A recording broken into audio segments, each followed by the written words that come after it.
मुद्दे आहेत आपले गाड्या लावण्यामागचे? नाही, आज तुम्ही बघत असाल की मुंबईमध्ये त्या मेट्रोचा स्लॅब कोसून एका माणसाचा जीव गेलेला आहे. आज असे निष्पाप लोकांचे जर जीव जात असतील आणि जर सरकार फक्त दिखाव्यापुरतं कारवाई करत असेल तर त्याचा आम्ही निषेध करतो. आज माणसाचा जीव गेल्यानंतर एका संबंधित अधिकाऱ्याला तुम्ही फक्त निलंबित करता, त्याला बरखास्त केलं पाहिजे होतं. 1,00,00,000 कोटीच्या वरचं काम आणि किती फाईन लावला? 6 कोटी. तुम्हाला कारवाई करायचे तर त्याला तुम्ही ब्लॅकलिस्ट करा.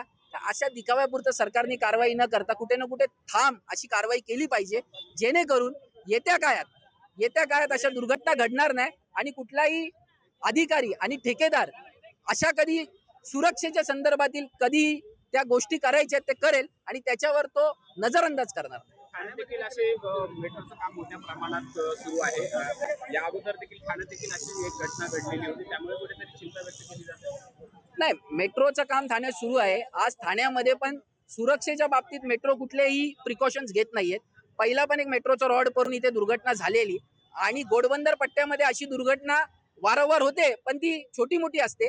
आज मोठी दुर्घटना घडायच्या पहिला सरकारने जागं व्हावं आणि मेट्रोचे अधिकारी आणि संबंधित ठेकेदार यांना तुम्ही ताकीद द्यावी, जेणेकरून सुरक्षेच्या बाबतीतील जेही पॅरामीटर्स आहेत ते फॉलो केले जातील.